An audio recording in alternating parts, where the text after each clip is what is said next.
my disclosure, I have nothing to say concerning this talk. This talk is about this question. Our job is to face patients, to face family.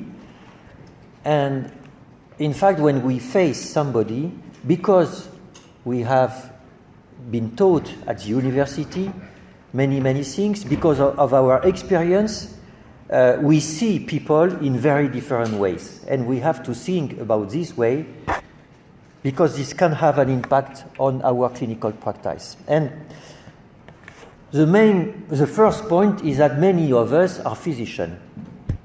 And when you are physician, you have a certain way to see people. And this comes from history of medicine.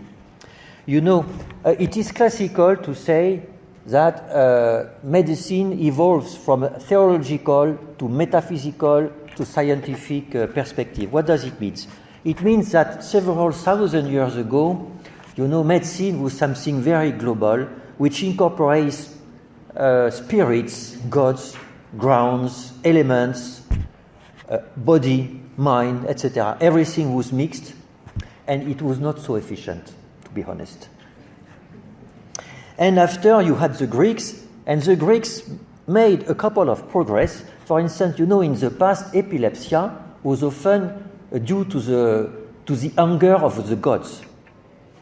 And Hippocrates said, no, epilepsy, this is not a problem of the gods, this is a disease, and we have to treat this disease. So this was a real progress. Nevertheless, the ancient Greeks has some fantasies about how the body would function. For instance, you know, they have the humor theory with the yellow bile, the black bile.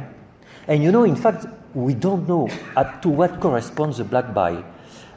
We don't know if it was something coming from the spleen or from the surrenals. And why? Because the Greeks did not do any dissection of patients. This was forbidden. And so they were talking about organs, but they didn't know to what it corresponds. And so they said things that were mere fantasies. And we had to wait until 1500s. At that time, some people did some dissection, and we had anatomy, and then we had physiology during the 19th century, and this has been really a breakthrough, and this has been the arrival of contemporary medicine. So we can say that the 19th century is the rise of modern medicine, and it is, to be honest, this is true, it is fairly better to be treated when you have a myocardial infarction after the 20th century than before the first millennium. And so this progress, also, to be honest, came from the rising of biology and physiology. So this is the study of organs and the function of the organs, which makes that our medicine, Occidental medicine, is very efficient. So this is a great success. This is a so great success that in all hospitals around the planet, you have cardiologists, pneumologists, dermatologists, etc. You have specialists of organs. And this is a proof that biology is deeply rooted in the medical thinking. And in addition, I don't know if it is the same in your country. In my country, I have counted during the 6 first years of studies, our medical students have 600 hours of biological courses, whether it is biophysics, biochemistry, histology, etc., anatomy, etc., etc. 600 hours of course. And do you know how many hours of course they have in psychology? Between 5 and 20. And I spoke to my dean, and he said, well, that's normal. We are physicians. We are dealing with the body. And I told him, look at what is the day-to-day job of a general practitioner. I don't speak about psychiatry because we have a conflict of interest, of course. But just look at what is the day-to-day job of a general practitioner. He nearly never used biology. He used patient, physician relationship, to deal with compliance, etc., to make people understand the treatment, etc., etc. But that's life. That's life. Once again, biology structures the way of medical thinking. And, of course, this has been a success. Don't forget that biology is very important for the progress of medicine. And this is the reason why when physicians, even psychiatrists, when they see a patient, they see some organs. And when we see patients, we see somewhere the brain of our patient, for the best and for the worst. Well, biology has been a great success indeed, but this has been only a partial success. And we have to understand in which way this has been only a partial success. This is especially true for psychiatry, because you could say to me, okay, organs are very important in medicine, they structure medicine, but what is the organ for psychiatry? People will say, this is the brain. The brain is the organ of psychiatry. Of course. We are dealing with the mind comes from the brain, so we are dealing with the brain. Okay, but neurologists are dealing with the brain. So, and this is a real question today. You know, there is in some country a tension between neurologists and psychiatrists about what is their job. And things are not so simple. You know, many neurologists consider now that in multiple sclerosis or in Parkinson's disease, psychiatric symptoms, in fact, are the most important symptoms. So, what is relevant for psychiatry? What is relevant for neurology if, in fact, we have the same organ? Remember the etymology of psychiatry. In psychiatry, you have psi, and psi corresponds to psyche. We are dealing with mental disease, of course, but mental disease, it seems a little bit old-fashioned. You know, what is mental? This is not material by definition. So if it is not material, it does not exist. Okay, just be simple. Unfortunately, you have all experienced in your life to be sick. And when you are sick, you realize that you have a body. And you realize that you have some organs in your body, you know. There was an old definition of health that was life in the silence of the organs. Usually, our organs are silent. And when you are sick, you know that you have organs.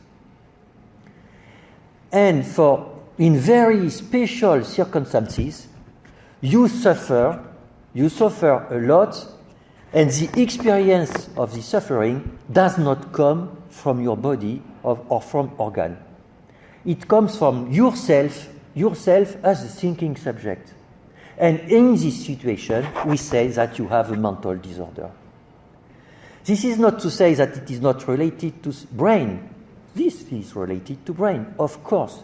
But what the patient experiences, he or she experienced something from inside himself. This is not projected on a part of itself, or on an organ, or even on the body. And so, indeed,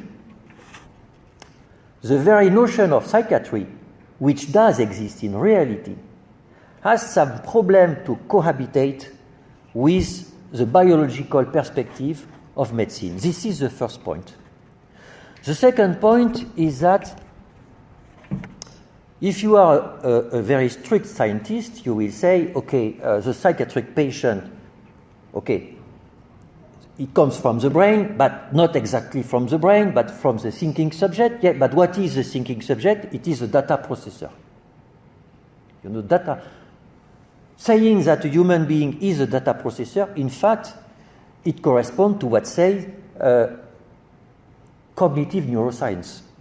Cognitive neuroscience, by definition, consider that human beings treat information, are data processor. And it works in a way. You know, cognitive neuroscience produce a huge amount of very interesting results that are useful for clinical practice. I don't say this is not relevant.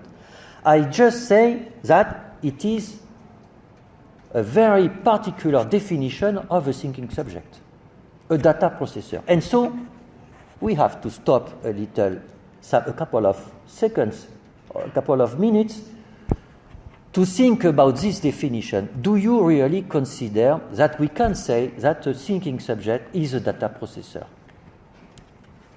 Of course, it is not very romantic.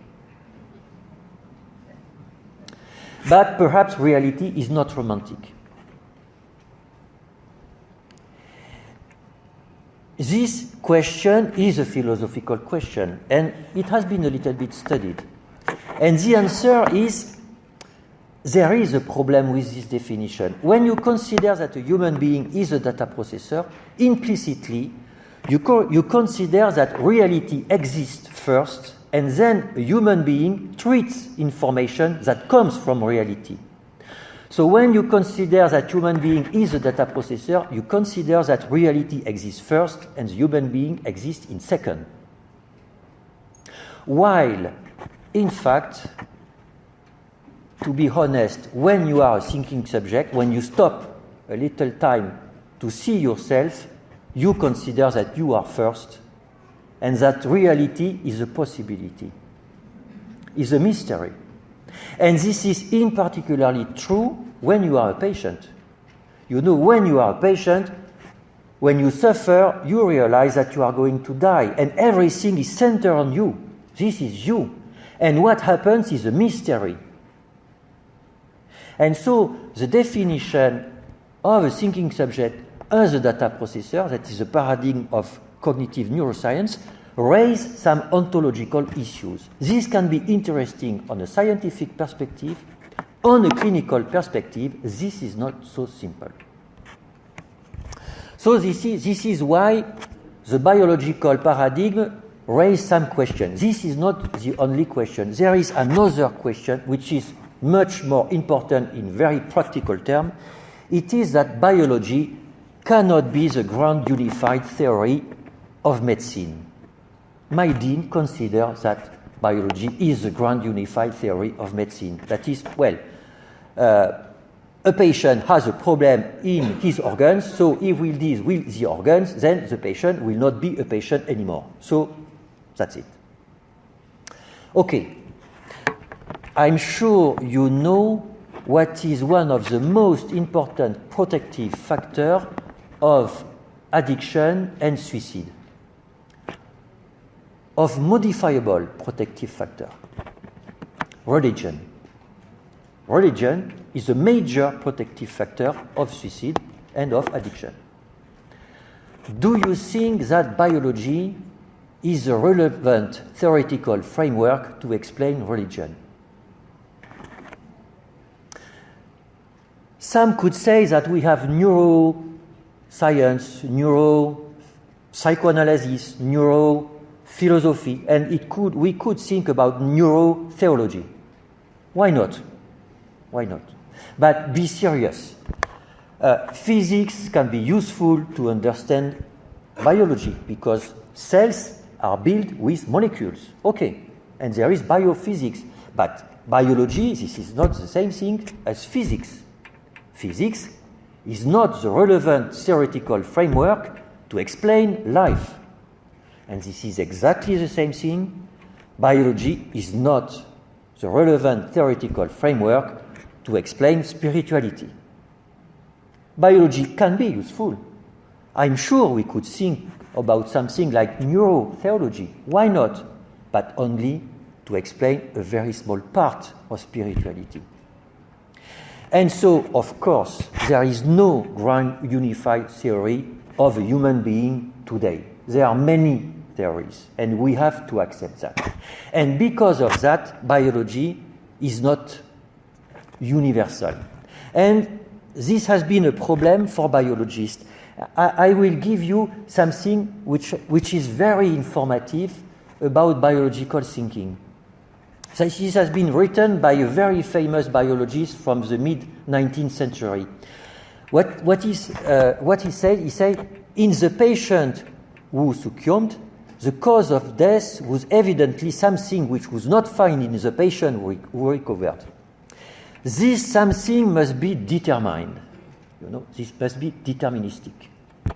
And then we can act on the phenomena or recognize or foresee them accurately. Then only scientific determinism will be achieved.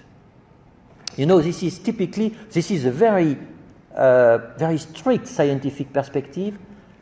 If I have a patient, I have to find the cause of the patient, and then I will act on the cause, and the patient will not be a patient anymore. Typically, this works with germs. There is fever, I have to look at for the bacteria. Once I have the bacteria, I find the antibiotics, and the patient, most often, is cured. But this is an exception. Most often, in medicine, we do not treat the cause to improve the patient. Most cancers are due to tobacco. Once a patient has a cancer, tobacco is no more the problem. And this is the same for myocardial infarction, and this is the same for most immunologic disease. Anyway, what Claude Bernard said after, but not by statistics shall we succeed in this. Never have statistics taught anything, and never can they teach anything about the nature of phenomena. I shall apply what I have just said to all the statistics compiled with the object of learning the efficacy of certain remedies in curing disease. For a pure biologist, statistics are a scandal because statistics does not explain anything. The problem is that today, what is the gold standard to evaluate a treatment? Statistics. Because in fact, we have no theory to explain what is a patient, and it is very much more complex than what was expected by Claude Bernard. And so, because it is so complex, we have to use statistics and randomization, because randomization and statistics are, in a way, theoretical free. And so we come to another subject. This is the subject of statistics and the subject of evidence-based medicine. And I'm sure you all know what is evidence-based medicine because it is mandatory today. So, at the basis of evidence-based medicine, there is a randomized controlled trial. So, a very important thing in medicine is to know which treatments are efficient. This is very, very important. And you know that to do that, we randomize patients and we find an outcome, we measure the outcome, and we test if the outcome with treatment A is better than the outcome with treatment B. And if it is the case, then you can say that treatment A is more efficient. Okay, but it is more efficient for whom? It is more efficient for an average patient, and an average patient never exists in reality. This is some kind of sophism. With evidence-based medicine, you show things on a mathematical point of view for patients who does not exist. This has a side effect, because with evidence-based medicine, we speak always of average patients. At the end, we create average patients. And this is typical in general practice.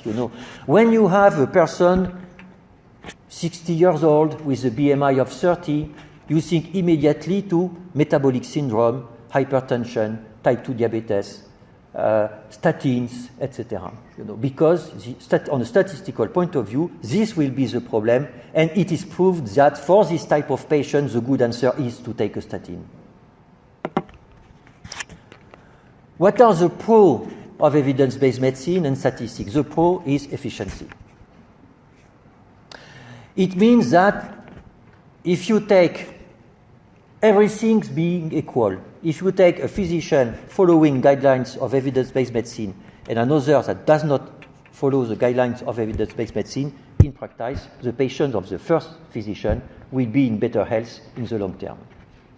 It works. On a statistical point of view, it works. And this is normal because this is statistics. What are the cons? The cons are rather subtle. You know, an average patient is a very particular patient, because when you estimate a mean, all the specificities of the patient, of the human beings, disappear. You know, when you do an average, the noise disappears, and so average patients are very smooth. They are very rational. An average patient always takes his medication, always tells the truth to the physician. And so, you know, this is tricky. We have many colleagues who say to us, well, I don't understand. He's ill. I give to him a good medication, and he does not take his medication. This is crazy. This is human. But this is not consistent with an average patient. And of course, there is no countertransference with an average patient, you know. And so this is peaceful for the physician. This is peaceful, but the patient feels that there is no countertransference. And so, and you know, many patients say, my doctor does not see me. He sees my hypertension. He sees my disease. But I do not exist in front of him. And this is a side effect of statistics. We have a particular point about evidence-based medicine and the average patient. We have to deal with average family. And indeed, an average family does not exist. Does not exist. I'm sure you are very experienced. You know that when you consider one patient, brother and sister, father and mother, this is always something very, very special if you enter in the details. And even if there are family studies, you know, there are more than 1,000 scales that measure family functioning. More than 1,000 scales. And if there is more than 1,000 scales, it is because we cannot measure it. So this was the subject of statistics, the subject of evidence-based medicine. But when you go in your waiting room, when you shake hands with parents, I shake hands with my patients. But this is a little bit strange. Even if there are 3 or 4, I shake hands. So when you shake hands, when you say hello, you are not with the subject of biology. You are not with the subject of statistics. Indeed. Indeed. But what is this subject? This is, on a scientific point of view, this is a mystery. This is a mystery.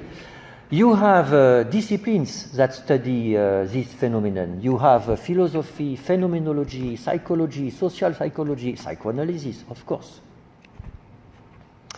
But these are not most often quantitative disciplines. These are qualitative disciplines. And these disciplines are really dealing with complexity. Complexity means that the number of variables is huge. Even you cannot number the variables that are implied in the phenomenon that you are looking at.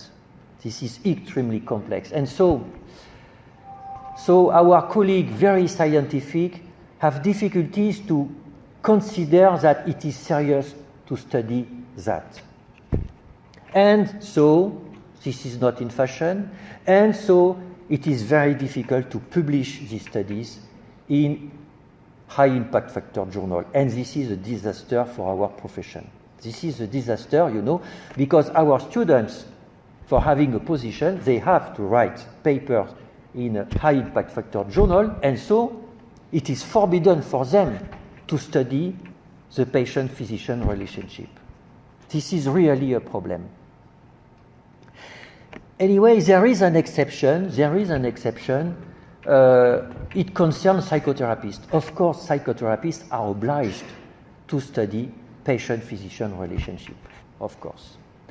And I hope that in a close future, they will not be the only people working with patient-physician relationship. I hope it will not be the case. I hope that we will consider that all people working in the field of mental health are somewhere potentially therapeutic when they are involved with their patient. They are not necessarily real psychotherapists, but there are some seed of psychotherapy in all patient-professional relationship. And so we have also to learn to them to do research about this subject of physician-patient meeting. This is very important. Now there is the last subject, which is less evident than the other three. This is a subject within a group, but this subject is very important in child and adolescent psychiatry, very important. This is our specificity. I'm sure that most often for you, of course you can see your patient alone, but most often you will see the whole family in consultation. You see the whole family. And you know that in some theory, in fact, the notion of patient in child and adolescent psychiatry is not so evident. And it is considered that, in fact, the patient is an emerging property of a group. And sometimes it does correspond to clinical reality, you know. And we could even say that this is a little bit provocative, but nevertheless we can say it. A child and adolescent psychiatric patient is a community that calls for help for some suffering in the mind or behavior and locates this suffering in a youth. This is typically not the same thing as in classical medicine. You know, in classical medicine, you have an organ with a problem. The organ is inside the body belongs to a thinking subject, and the physician is dealing with that. This is clear-cut, supposedly clear-cut. Because in reality, of course, the family deals with somatic disease. But this is another question. This is another question because in child and adolescent psychiatry, obviously we are dealing with the family. Obviously. And obviously, you cannot separate the kid from the root family. Once you grow, once you become an adult, you will go far, especially in North America. I know that once you are 18, 20, 22, you are leaving home and you go far because this is a big country. You have big country, so you live far. And so you become alone. And you will meet somebody, you will be a couple, you will have kids, but you will be a subject. For a kid, this is not the same thing. A kid lives with his parents, hopefully. And it is very, very difficult to consider the kid without the parents and without brother and sister. So our patients have also to be considered as subject of a group. And you know that nowadays, this is in fact in fashion outside the field of medicine.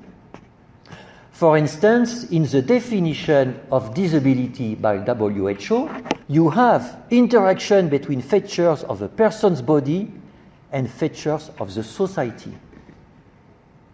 And for mental health, this will not be, for mental disabilities, this will not be feature of a person's body, but features of the mind. So you see, typically, disability exists because a human being belongs to a society and the society is not compatible with the human being. And this is the definition of disability, according to WHO. It could be criticized. There is also the question of normativity difference, and you know that at the moment this is very important, for instance, for ADHD and autism. There are some group of patients who say, well, you call us patient with disease, but in fact, we are just people.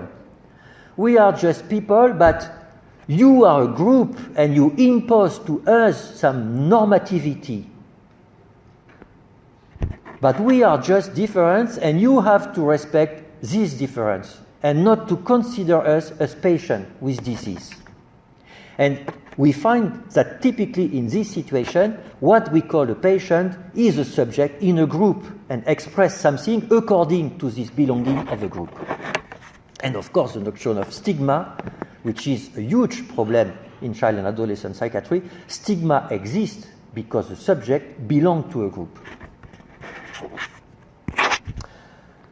I arrive, interestingly, for each of these subjects, we have, in fact, a classification. Very recently, you know that it has been proposed a classification for mental disorders based on the subject of the biology. These are the research domain criteria of the INAMH. We can criticize, but it exists. And I think on an epistemological point of view, this is very interesting. Of course, there is a subject of statistics, and you know that DSM is Diagnosis Statistical Manual. So statistics are at the basis of DSM and its twin, the ICD. The subject of physician-patient meeting, in a way, has its classification. I know it because it comes from my country. It is the Classification Française des Troubles Mentaux de l'Enfant et de l'Adolescent. It is a classification based on the psychoanalytic framework. And so it is, in a way, close to the physician-patient meeting. And you have a classification for the subject, classification or a tool, or a classification of the subject inside the group. It is the ICF, International Classification of Functioning Disability and Health, proposed by WHO. And so I strongly advise students to read these 4 classifications, to read them for their culture, to understand that things are not simple. We can describe our patients in very different way. And this is my last slide. We have all particular glasses when you are looking to people because of our studies, because of our life, because of our job. It is important that we know that we have these glasses. And it is not forbidden from time to time to put out the glasses and to look at reality as it is. The 4 patients do exist, and we have to know that when we meet a patient, well, we can conceive that the patient has a brain because perhaps we will have to do brain imaging because it is important to do a differential diagnosis. We will remember that this patient belongs to a statistical group because if we have to prescribe medication, we have to know how medication works. And we know how medication works only on statistical terms. Unfortunately, but at least it exists. And it is much better than nothing. And of course, we are in front of a family or a human being, and we have to know that a human being is not a statistic, is not a brain, it is a human being. It is a unique experience to be in contact with a human being. And in addition, this human being belongs to a family, to a school, etc. And it makes things more complex. And this is not a problem. This is not a problem because it can be a tool. You have several tools that you can use to make things better for the kids. So it is not a problem until we do not realize that. If you keep only the same pair of glasses, I'm sure that it is likely you will do mistakes even if you are a very good professional. Thank you for your attention.